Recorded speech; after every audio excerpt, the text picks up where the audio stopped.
গুরুদাসপুরের কোনো মেয়ের নাক যদি নেপালিদের মতো হয়, এরকম চ্যাপটা, কোনো ভালো ছেলে দেখে তাকে বিয়ে করার জন্য পছন্দ করবে? বলুন, করবে? করবে না। আচ্ছা, গুরুদাসপুরের কোনো একটা মেয়ে, তার মাথার চুল যদি নাইজেরিয়ানদের মতো হয়, আর যদি আপনার আফ্রিকার মেয়েদের মতো ঠোঁটগুলো মাটির দিকে ঝোলা হয়, মোটা মোটা ঠোঁট হয়, সাধারণ আমাদের পল্লী গ্রামের কোনো ছেলে তাকে বিয়ের প্রস্তাব দেবে? দেবে না। আল্লাহ বলছে, আমার নাম রব, তোকে মুর্শিদাবাদে তৈরি করেছি আমি। এখানকার সবার নাক যেমন, তোর বইয়ের নাক তেমন, তোর বেটির নাক তেমন, তোর বেটার নাক তেমন। যাকে নেপালে বানিয়েছি, নেপালিদের সবার নাক চ্যাপটা করে দিয়েছি, যাতে এক অপরকে দেখে কেউ যেন ঘৃণা না করে, সবার একই ডিজাইন। হ্যাঁ, ওই যাদেরকে নাইজেরিয়ানে বানিয়েছি তাদেরকে করেছি লম্বা চওড়া, কালো, একদম কুচকুচ কুচকুচ কুচকুচ করছে সবাই, একই সিস্টেম। আল্লাহ বলছে, আমার নাম রব, তোকে পশ্চিম বাংলায় বানিয়েছি, এখানের আবহাওয়া যেমন, এখানকার সব মানুষ যেমন, তোরও দেখতে ঠিক তেমন। এর নাম কি? রব। দার্জিলিং বেড়াতে গেছেন কেউ? দার্জিলিং কেউ গেছেন? একজন বলুন তো। অনেকজন গেছেন। আসলে এইগুলো তো আপনি খেয়াল করেন না। আপনি গেছেন বন্ধু বান্ধব নিয়ে, ঘুরে পিকনিক করে খেয়ে পাহাড় টাহাড় দেখে বাড়ি চলে এসেছেন। আমিও গিয়েছি অনেকবার বেড়াতে। ওখানে গিয়ে দেখলাম, আল্লাহর কসম দিয়ে বলছি, এখন মোবাইলে আপনি সার্চ করুন, যদি এ কথা ভুল প্রমাণ হয় তাহলে আপনাদের এই এলাকাতে জীবন আসবো না। আপনি এখনই চেক করুন, কাশ্মীরের ছাগল, কাশ্মীরের গরু, কাশ্মীরের কুকুর, এটা বলে সার্চ করুন আপনি একবার, দেখবেন কাশ্মীরে যে কুকুরগুলো তাদের গায়ের লোমগুলো 1 বিঘা করে বড়। আমি দার্জিলিংয়ে গিয়ে দেখে এসেছি, ওখানকার রাস্তায় কুকুরগুলোর 1 বিঘা করে তাদের গায়ের লোম। আমি মনে মনে দেখে ভাবছি আর বলছি, আল্লাহ, এই সিস্টেম কেন? পশ্চিম বাংলার কুকুর, ছাগল, বিড়াল, এদের গায়ের লোমগুলোতে এইটুকুটুকু, এখানে এরকম অবস্থা কেন? কাশ্মীরে যেবারে গেলাম ঘুরতে, দেখছি বড় বড় লোম গায়ে, কুকুরের গায়ে। আমি বলি, এরকম কুকুর তো জীবনে দেখিনি। বললাম, আল্লাহ, তোর নাম রব। পশ্চিম বাংলায় এমন এক জায়গা, এইখানে মুর্শিদাবাদ জেলাতে বরফ পড়ে না, এত ঠান্ডা পড়ে না যে মানুষ বরফে জমে যায়।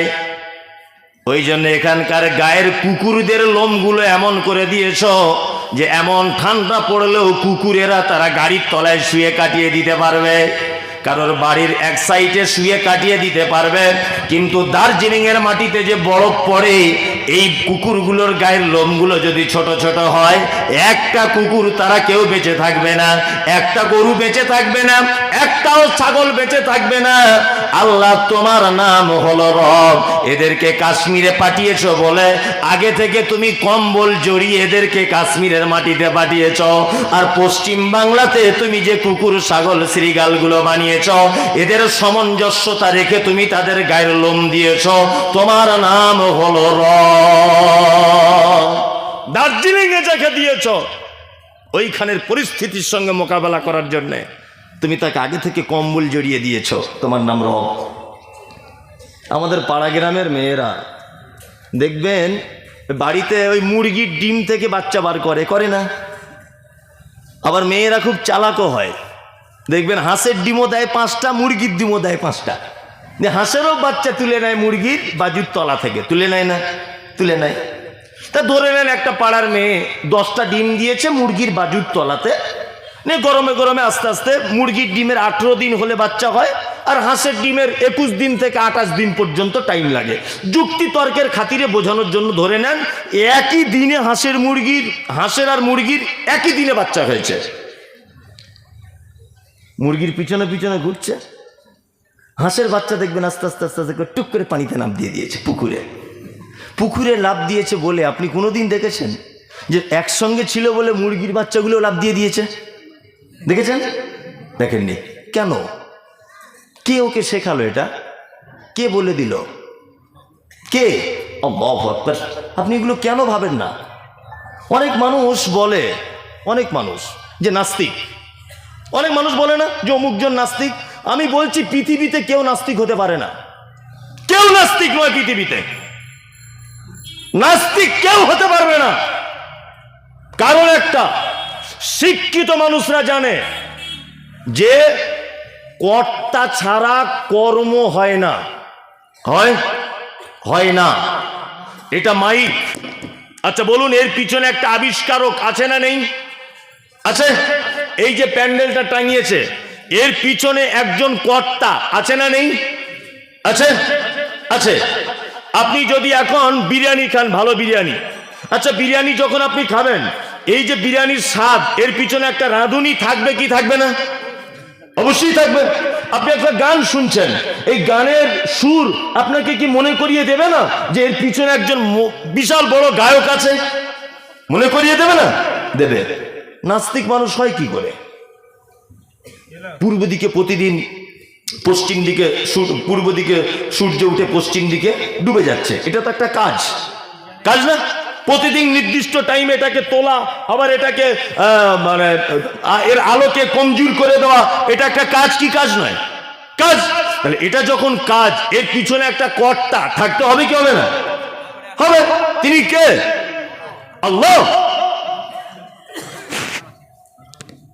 কেন আপনি বোঝেন না? অনেক মানুষ বলে যে আল্লাহকে খুঁজে পায় না, স্রষ্টাকে খুঁজে পায় না। আরে বোকা, স্রষ্টাকে আবিষ্কার করতে হয়। আবিষ্কার মানে খুঁজে পাওয়া। কি বললাম বুঝলেন? আবিষ্কার মানে খুঁজে পাওয়া। স্রষ্টাকে খুঁজতে হয়, খুঁজলে আপনি পেয়ে যাবেন।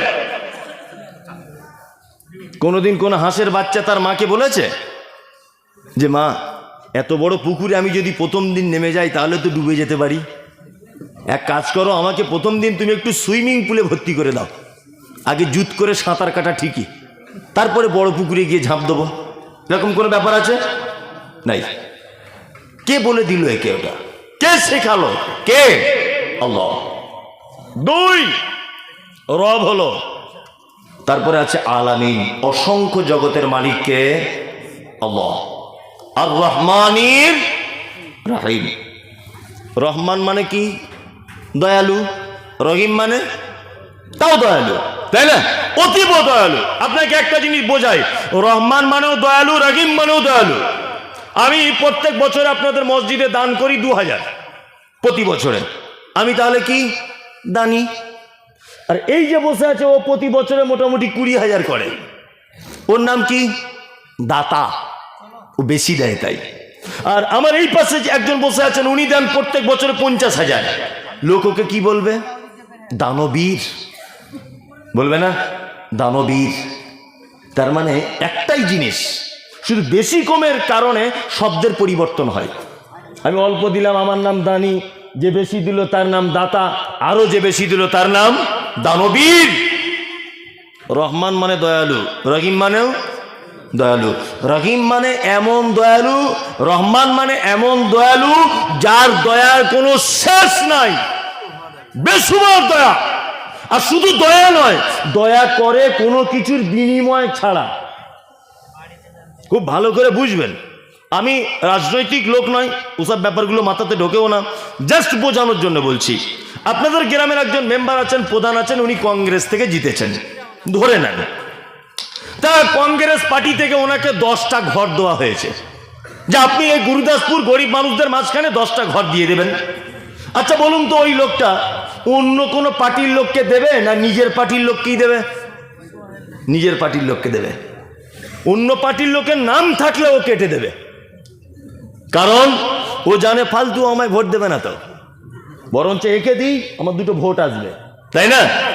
তার মানে বোঝা যায় সারা পৃথিবীতে কোনো মানুষ বিনা স্বার্থে আপনাকে কিছু সহযোগিতা করে না, কিন্তু আমার আল্লাহ সুবহানাহু ওয়া তাআলা কোনো বিনিময় চায় না, এমনিতেই দিয়ে দেয়।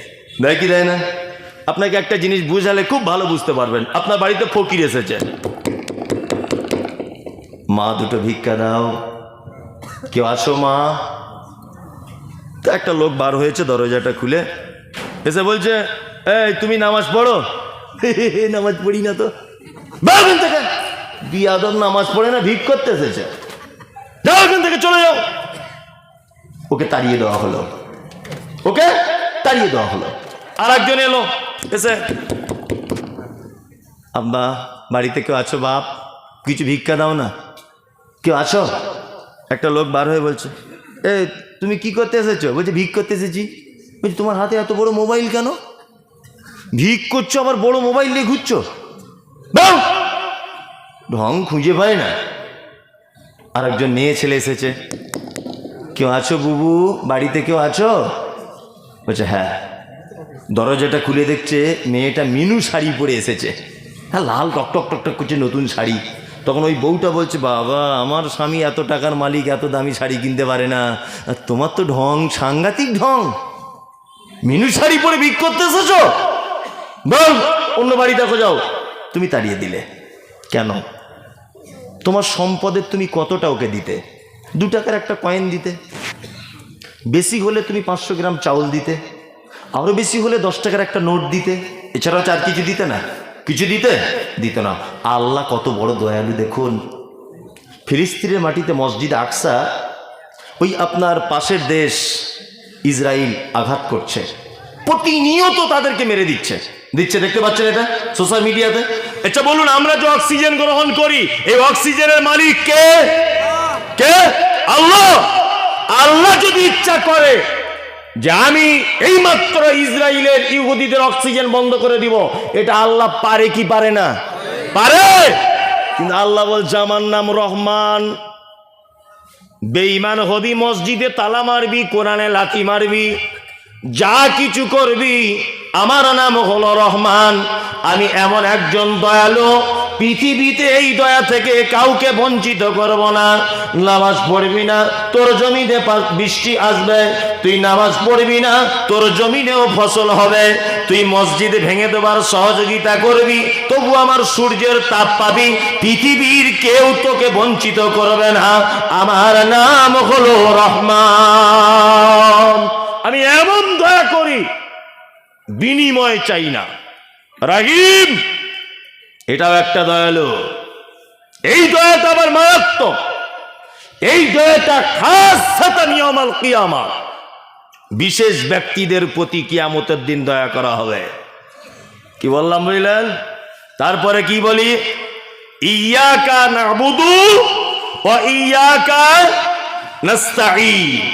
আল্লাহ তোমারই ইবাদত করি, তোমারই কাছে সাহায্য চাই। এই ইবাদত কার জন্য? ইবাদত কার করা লাগবে? আল্লাহর। আর ইবাদত করলেই যেমন তেমন ভাবে করলেই হবে না, স্পেশাল ভাবে করতে হবে। এটা জানা আছে তো? এইসব কথা আমি বেশি বলি না, বেশি বললে ওদিকে গাড়ি বোম মেরেছে গাড়িতে, ভয়ে বলতে পারছি না। তবুও মুর্শিদাবাদ জেলা, এমনিতেই সোশ্যাল মিডিয়া মুর্শিদাবাদ জেলার খুব নাম খারাপ, যে ওরা খুব বোম বারুদ কাজবাজ করে, ওটা একটা ব্যাপার আছে, ভয় মনের ভিতরে। তবুও সত্য কথা বলে দিয়ে যাচ্ছি, কে রাগ করবেন, কিছু করবেন, গালাগালি পিছনে দিবেন, সামনে যেন আসবেন না। এক, ইবাদত। ইবাদত 2 প্রকারের। কয় প্রকারের? ভালো করে শুনেন, কয় প্রকার? যদি বলছেন আপনি ভাগ করলেন কি করে, এই যে আল্লাহ তাআলা বলেছেন আমলে সলেহ, তোমরা কাজ করো, নেক কাজ, সলেহ উত্তম কাজ করো, উত্তম আমল করো। আর আল্লাহ কি বলেছেন? লিয়াবলুয়াকুম আইয়ুকুম আহসানু আমালা। পৃথিবীতে তোমাদেরকে পাঠানো হয়েছে উত্তম আমল কে করবে এটা দেখার জন্য। আচ্ছা, আল্লাহ উত্তম আমল বললেন না বেশি আমল বললেন? উত্তম। তার মানে উত্তম আমলের কথা যখন আল্লাহ বারবার বলছে, তার মানে বর্তমান বাজারে ভেজাল আমলও আছে। আছে না নেই? আছে। একটা কোম্পানি লিখে রেখেছে 100% খাঁটি, তার মানে বুঝে নিতে হবে অন্য কোম্পানিতে ধরা পড়েছে ভেজাল, ওই জন্য লিখেছে 100% খাঁটি। আল্লাহ সুবহানাহু ওয়া তাআলা কি বলেছেন? তোমরা যখন আমার ইবাদত করবে, আমলে সালেহ উত্তম আমল করবে, তার মানে আমাদের দেশের মাটিতে আমল আছে, অনেক ভণ্ডামি আমলও আছে। সেদিন এক জায়গায় জানাজা পড়তে গেলাম, তা একজন মাটি দেওয়ার আগে আগে চিল্লিয়ে চিল্লিয়ে বলছে, মিনহা খালাকনাকুম ওয়া ফিহা নুঈদুকুম ওয়া মিনহা নুখরিজুকুম তারাতান উখরা। আমি আবার, ও লোকটা বলছে সবাই বলুন এই দোয়া বলে মাটি দেন, মিনহা খালাকনাকুম। আমি আবার একটু জোরে বলি, আমার নানার গ্রামের আর কি, সবাই মামা হয়, আমি জোরে বলে দিয়েছি সবাই বিসমিল্লাহ বলে দেন, ওই দোয়াটা বলবেন না। চাচা আমাকে এসে খুব গরম দিয়ে বলছে, তুই মৌলভী সাহেব না ঘোড়ার ডিম, কি জানো তুমি?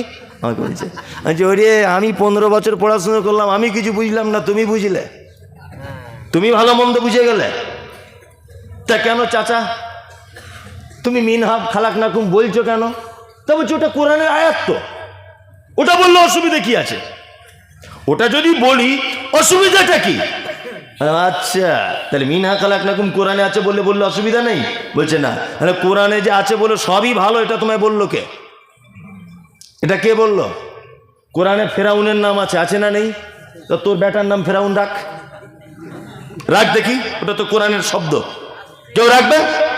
কেউ রাখবে না। কোরআনের আয়াত সব ভালো, অবশ্যই ভালো, তবে স্থান কালপাত্র বুঝতে হবে কোন জায়গায় কোনটা। এই যে রুকুতে গিয়ে কি বলতে হয়? সুবহান রাব্বিয়াল আযীম। কারণ আমি যেটি এটা বাদ দিয়ে যদি বলি কুল হু আল্লাহু আহাদ আল্লাহু সামাদ লাম ইয়ালিদ ওয়া লাম ইউলাদ, নামাজ হবে? কেন হবে না? কেন? ওটা তো কোরআনের আয়াত, হবে না কেন? তার মানে বোঝা যাচ্ছে যে স্থান বুঝতে হবে, কোন স্থানে কি বলতে বলেছে। জিলাপি এটা খাওয়া জায়েজ না না জায়েজ? এই জিলাপি বলুন, জিলাপি খাওয়া যায় না না যায়? জায়েজ। এটা ময়দা দিয়ে তৈরি হয়, কিন্তু ওই জিলাপি কিনে কেউ মাজারে মানত করে দিয়েছে, হারাম, চলবে না। একই জিনিস, চলবে? চলবে না। জিলাপি তো হারাম, জিলাপি জায়েজ, কিন্তু শুধুমাত্র দোকানদারের কাছ থেকে কিনে মাজারে দিয়েছে মানত করে, ওটা হারাম। কি বললাম বুঝলেন? তার মানে বোঝা গেল শুধু আমল করলে হবে না। মিনহা খালাকনাকুম ওয়া ফিহা নুঈদুকুম, এই দোয়া যদি মুহাম্মদ সাল্লাল্লাহু আলাইহি ওয়াসাল্লাম যদি বলতে বলেছেন তাহলে এটা সুন্নাত, তাহলে এতে নেকি পাওয়া যাবে। তাছাড়া কিন্তু এইটা বলার কারণে বেদাতের জন্ম হবে। কি বলছি বুঝতে পারছেন? এই দেখুন, আপনাকে আর একটা কথা বলে দিই, সারা পৃথিবীতে আমল অনেক আছে। আল্লাহ সুবহানাহু ওয়া তাআলা বলেন আমিলাতুন নাসিবা তাসলা নারান হামিয়া, এক শ্রেণী মানুষ তারা আমল করবে, আমল করতে করতে নাসিবা তারা ক্লান্ত হয়ে যাবে। আল্লাহ তাআলা বলছেন তারপরেও তাদেরকে আমি জাহান্নামে নিক্ষেপ করব। আমল করার পরেও জাহান্নামে নিক্ষেপ করবে। এরা কারা? এরা কারা? এই যে আসছে আর 1 থেকে 1.5 মাস পরে শবে বরাতের মাস শাবান আসছে না? অনেক মানুষ রেডি হয়ে আছে, ওরে বাবা সেদিন রোজা রাখতে হবে, 100 রাকাত মসজিদে নামাজ পড়তে হবে। আর মসজিদে মানে ঠেলাঠেলি শেষ নাই, মানে যত নেকি সব সেই দিনে মনে হয় পাওয়া যাবে। কিছু মানুষ এরকম আছে না নেই? আছে, আছে। 15ই শাবানে যদি রোজা মুহাম্মদ সাল্লাল্লাহু আলাইহি ওয়াসাল্লাম রেখে যদি না থাকে, রাসূলুল্লাহ থেকে যদি প্রমাণ না পাওয়া যায়, তাহলে কিন্তু এই রোজা রেখেই তোমার বিপদ। কি বললাম বুঝলেন? ফরজ নামাজের পর যদি মুহাম্মদ সাল্লাল্লাহু আলাইহি ওয়াসাল্লাম দোয়া যদি না করে থাকেন আর আপনি যদি করেন জামাত সহকারে, তাহলে এই আমল করলে কিন্তু বিপদ। কি বলছি বুঝতে পারছেন? এই আমল করলে বিপদ। আল্লাহ তাআলা বলেছেন কি ইয়াকা নাবুদু ওয়া ইয়াকা নাস্তাঈন, তোমারই ইবাদত করি, তোমার কাছেই সাহায্য চাই। তাহলে ইবাদত শুধুমাত্র কার জন্য করা লাগবে? আল্লাহর জন্য। আর সর্বপ্রকারের সাহায্য কার কাছে? আল্লাহর কাছে। যারা এই যে পীর ফকির ঠাকুর মেনে চলে, যারা আছে না একদল মুসলমান, এখানে আছে কিনা আমার দেখার দরকার নেই, থাকলেও আমার দেখার কোনো প্রয়োজন নেই। আপনি সূরা ফাতিহাটা বুঝেন না? মনে মনে ভাবি যে আল্লাহ গোবর কেন গরুর পেটে দিলে? কিছু মানুষের মাথাতেও দিতে পারতে হালকা হালকা করে, যারা একেবারে বুঝে কম। এই পাগল, তুমি নামাজে বললে কি? তুমি তো বললে ইয়াকা নাবুদু ওয়া ইয়াকা নাস্তাঈন, আল্লাহ তোমারই ইবাদত করি, সাহায্য চাই কার কাছে? তোমারই কাছে সাহায্য চাই। কিন্তু এই কথা বলার পরেও পৃথিবীতে এরকম কিছু মানুষ আছে না নেই, যে আল্লাহকে বাদ দিয়ে আবার অন্য ঠাকুরের কাছে সাহায্য চাইতে যাচ্ছে? আছে না নেই? আছে। আশ্চর্য ব্যাপার। তার মানে তুমি যদি দাও, তাহলে সূরা ফাতিহার এই আয়াতটাকে তুমি অপমান করে দিলে, অপমান করে দিলে। পৃথিবীতে আল্লাহ ছাড়া আর কেউ কাউকে বাঁচাতে পারে? পারে? পারে না। আচ্ছা বলুন তো, একটা মানুষকে সারা পৃথিবীতে সব থেকে বেশি ভালোবাসে কে? আল্লাহ বাদে পৃথিবীর মানুষের কথা বলেছি, কে ভালোবাসে? মা।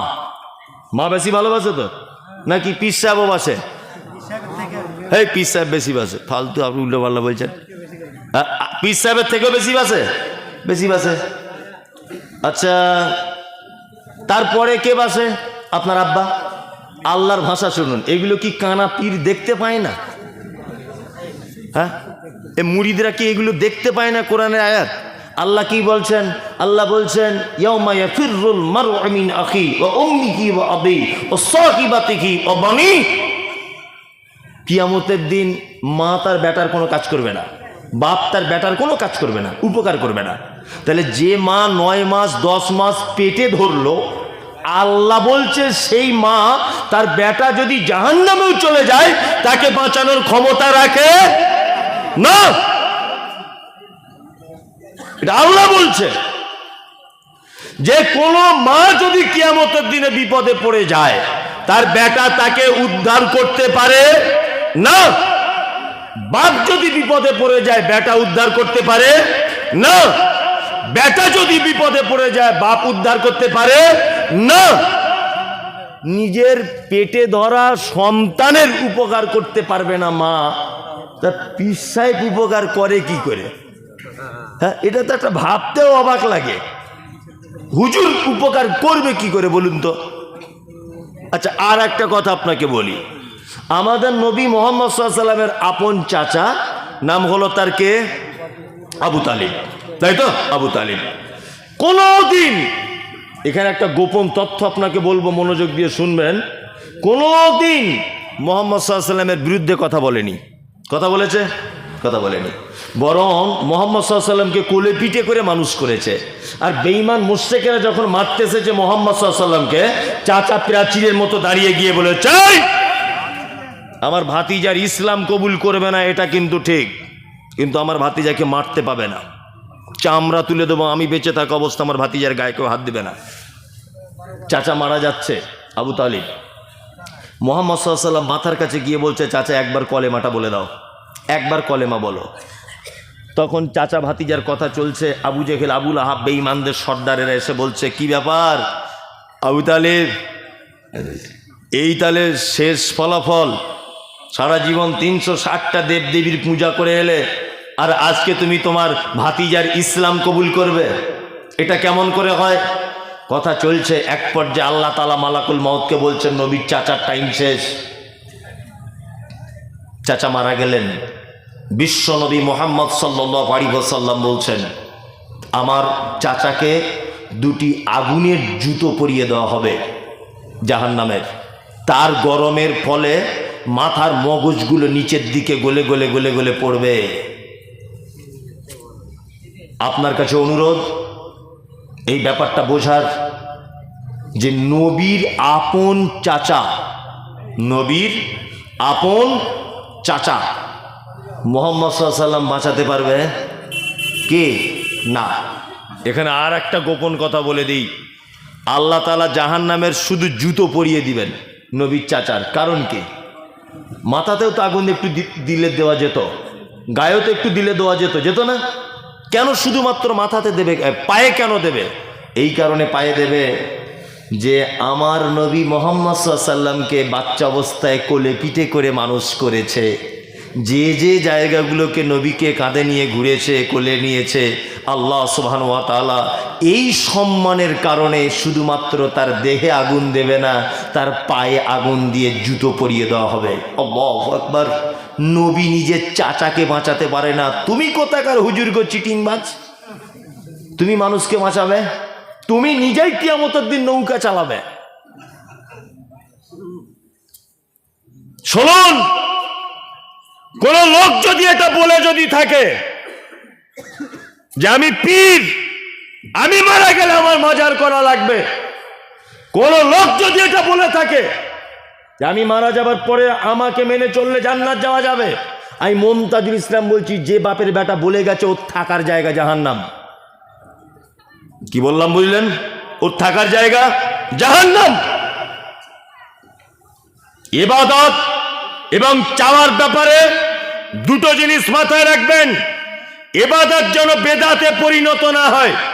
বেদাত কাকে বলে? ইসলামে নেই, কোরআনে নেই, হাদিসে নেই, কোনো জায়গায় কোনো অস্তিত্ব পাওয়া যায় না। মানুষ অথচ নেকি হবে এই উদ্দেশ্য করে, এর নাম বেদাত। নবীজি কি বলছেন? কুল্লু বিদআতিন যালালা ওয়া কুল্লু যালালাতিন ফিন্নার। প্রত্যেক নতুন আবিষ্কৃত কাজ হচ্ছে ভ্রষ্টতা। প্রত্যেক ভ্রষ্টকারী স্থান হচ্ছে ফি, মধ্যে, নার মানে আগুন। বিনীত অনুরোধ, প্রতিটা আমল করার আগে একবার দেখবেন আমলটা মুহাম্মদ সাল্লাল্লাহু আলাইহি ওয়াসাল্লাম করেছিলেন কিনা। 10 টাকা কেজি বেগুন কিনতে গেলে 4 বার দেখা লাগে ভিতরে পোকা থাকে কিনা, দেখা লাগে না? আর তুমি একটা আমল করে জান্নাত যেতে চাইছো, এটা দেখতে হবে না মুহাম্মদ সাল্লাল্লাহু আলাইহি ওয়াসাল্লাম করেছিলেন কিনা। বলছে নবী করুক আর না করুক, আমাদের বড় হুজুর চলে গেছে, বড় হুজুর যা বলেছে তাই। কেউ বলছে আমরা অমুক মাযহাবের লোক। ছি ছি ছি ছি ছি, তুমি যদি এই কথা বলো না যে আমার বড় হুজুর বলে গেছে, তাহলে মুহাম্মদ সাল্লাল্লাহু আলাইহি ওয়াসাল্লামকে অপমান করা হলো। কারণ আল্লাহ তাআলা নবীকে বলছেন, নবী আমি আপনাকে দিয়ে ইসলাম পরিপূর্ণ করে দিয়েছি। ইসলাম মুহাম্মদ সাল্লাল্লাহু আলাইহি ওয়াসাল্লামকে দিয়ে কি করা হয়েছে? পরিপূর্ণ করে দেওয়া হয়েছে। এরপরেও যদি কেউ বলে যেটা হাদিসে থাক, কোরআনে থাক, আর যাই থাক নাই থাক আমার হুজুর বলে দিয়েছে, তাহলে সে বেঈমানি কথা বললো কি বললো না? খুব হুঁশিয়ারি থাকবেন। ইয়াকা না'বুদু ওয়া ইয়াকা নাস্তাইন। সমস্ত ব্যাপারে সহযোগিতা কার কাছে চাইবো? আল্লাহর কাছে চাইবো। সিরাতাল্লাযীনা আন'আমতা আলাইহিম। আমরা নামাজে দোয়া করি, আল্লাহ গো তুমি আমাদেরকে সঠিক পথে চালাও। সিরাতাল্লাযীনা আন'আমতা আলাইহিম, আর তাদের পথে তুমি আমাদেরকে চালাও যাদেরকে তুমি পুরস্কারিত করেছো। গায়রিল মাগযুবি আলাইহিম ওয়ালাদ-দাল্লিন। আল্লাহ তুমি তাদের পথে আমাদেরকে চালিয়ে দিও না যাদের উপরে তুমি অখুশি, যাদের উপরে তুমি রাজি নয়, এদের পথে তুমি আমাদেরকে চালিও না। ইহদিনাস সিরাতাল মুস্তাকিম। আমরা নামাজে বলি আল্লাহ তুমি আমাদেরকে সহজ পথে চালাও। বলি কি বলি না? বলি। সারা জীবন দোয়া করে কিন্তু সহজ পথে চলা যাবে না। ঘুষ দিলে চাকরি পাওয়া যায়, এটা আমি জানি, ঘুষ দিলে চাকরি পাওয়া যায়, কিন্তু আমি এক কলম লেখাপড়া জানি না। আমি যদি এলাকার লোকাল কোনো নেতাকে বলি যে 1 কোটি টাকা দেবো, গুরুদাসপুর হাই স্কুলে হেডমাস্টার করে দেন একটু আপনি আমাকে, আচ্ছা হবে? হবে?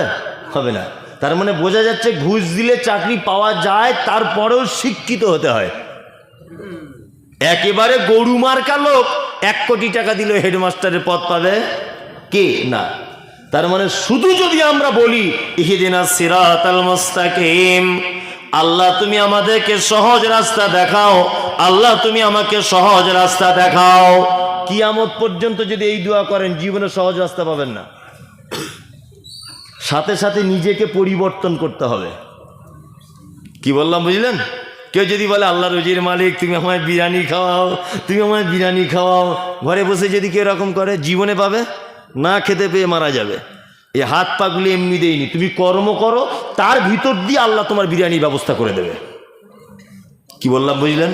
তাহলে পুরস্কার যারা পেয়েছে আমরা দোয়া করি আল্লাহ তুমি তাদের দলে আমাদেরকে দাও। পুরস্কার পেয়েছে কারা?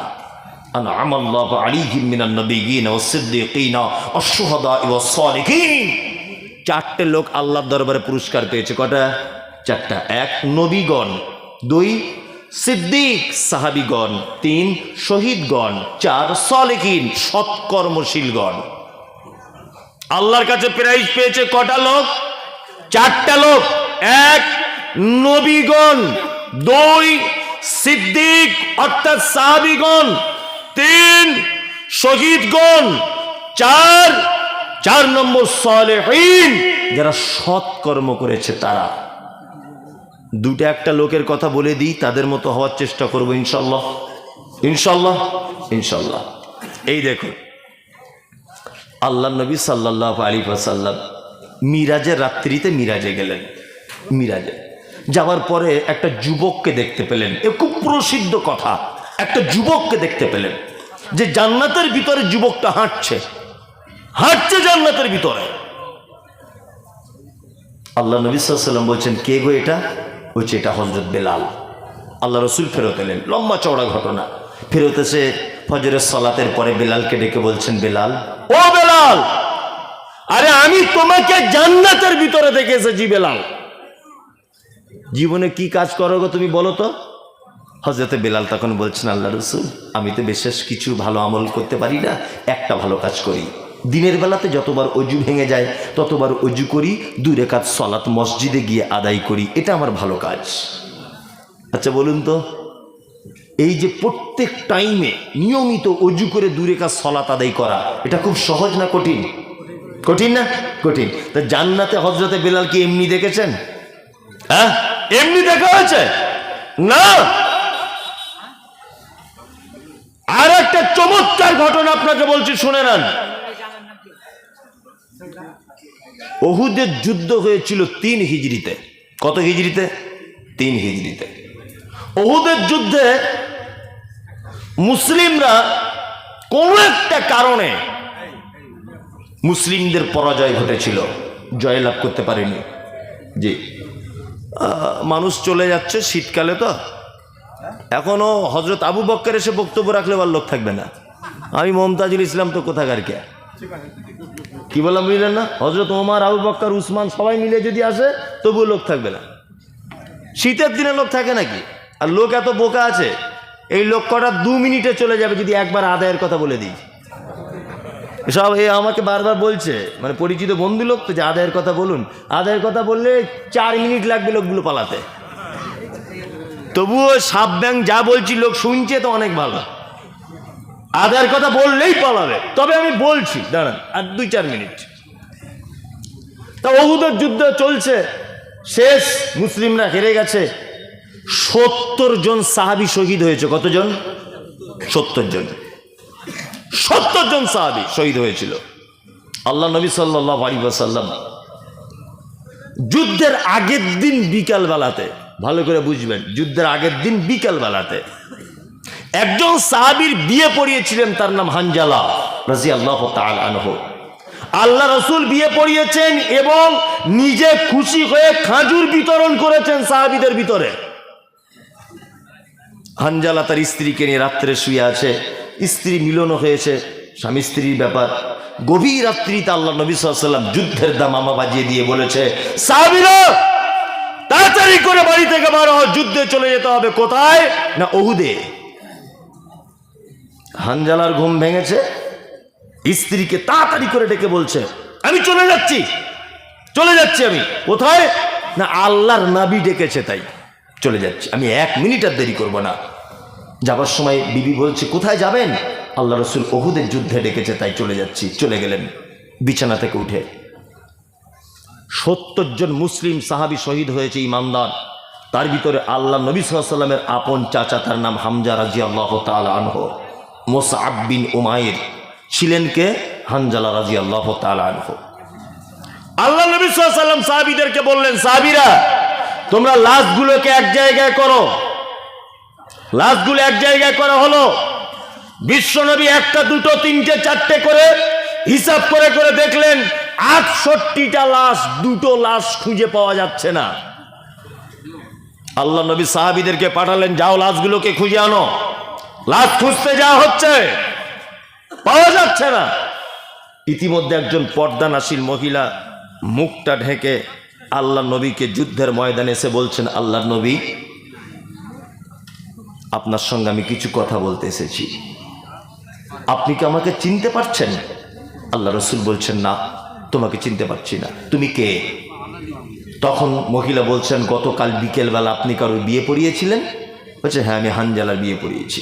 তখন মহিলাটা হাতটা খুলে আল্লাহ নবীর দিকে এরকম করে দিয়ে বলছেন, আল্লাহ রসুল, এই দেখুন এখনো আমার হাতের মেহেন্দিটা শুকায়নি, তাজা মেহেন্দি, আমি সেই হানজালার স্ত্রী।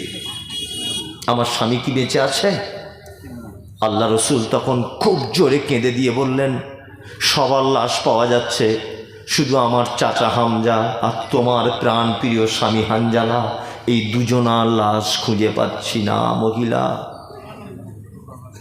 তখন মহিলাটি বলছেন, আল্লাহ রাসূল, আপনি কাকে খুঁজে পাচ্ছেন আর পাচ্ছেন না এটা আমার জানার বিষয় নয়, আমি শুধু একটা কথা আপনাকে বলতে এসেছি। একটা কথা হচ্ছে এই যে আপনি বলেছেন যুদ্ধতে যারা শহীদ হয় তাদেরকে রক্ত মাখা অবস্থায় ওই পাঞ্জাবি পরিয়েই, ওই জামা পরিয়েই তাদেরকে দাফন করা হয়। আল্লাহ রাসূল, আমি আপনাকে একটা কথা বলতে এসেছি যে আমার স্বামী যদি উহুদের মাঠে যদি শহীদ হয়ে যায়, দয়া করে আমার স্বামীকে একটু গোসল করিয়ে দেবেন। কারণ ও বিয়ের পরে রাত্রে আমাকে নিয়ে শুয়ে থাকার পরে স্বামী স্ত্রী মিলন ঘটেছে, ও অপবিত্র অবস্থায়, ও আপনাকে এত ভালোবাসে যে বিছানা ছেড়ে চলে এসেছে, গোসলটা পর্যন্ত ভুলে গেছে। আল্লাহু আকবার। বিশ্বনবী দাঁড়িয়ে আছেন, মহিলার সঙ্গে কথা চলছে।